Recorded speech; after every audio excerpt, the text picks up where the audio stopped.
Welcome everyone to this 5-minute overview of Scrum. Here I started by drawing the sprint.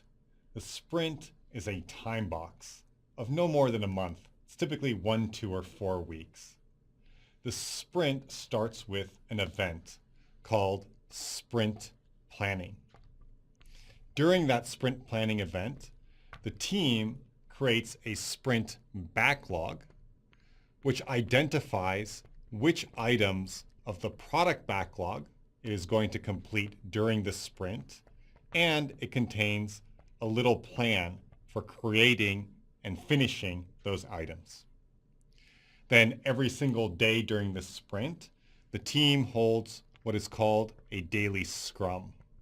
The daily scrum is a time-boxed 15-minute conversation in which the team describes progress against the sprint backlog.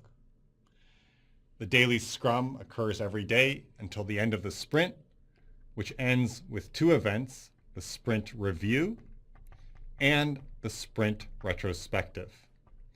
In the sprint review, the product owner describes what is being done and what is not done during the sprint, and the team demos the items that have been done. During the sprint retrospective, the entire team gets together to discuss how the team can improve its work. So we have here a total of 5 events. So the 5 events are sprint planning, the daily scrum, the sprint review, the retrospective, and the sprint itself. We also have 3 roles.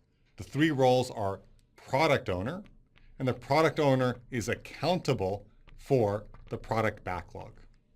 We have the development team, and the development team turns the items in the sprint backlog into an increment.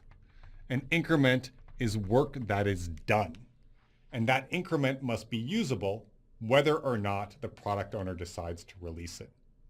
And then finally, we have a Scrum Master. And a Scrum Master is a person who is an expert on Scrum.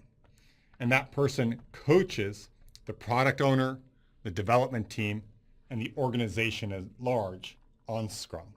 So there are 3 roles in Scrum, and just 3 roles: product owner, development team, and Scrum Master. And finally, there are 3 artifacts. Okay? The 3 artifacts are the product backlog, the sprint backlog, and the increment. So that's a tiny overview of Scrum, and now we'll get into each of these items in more detail.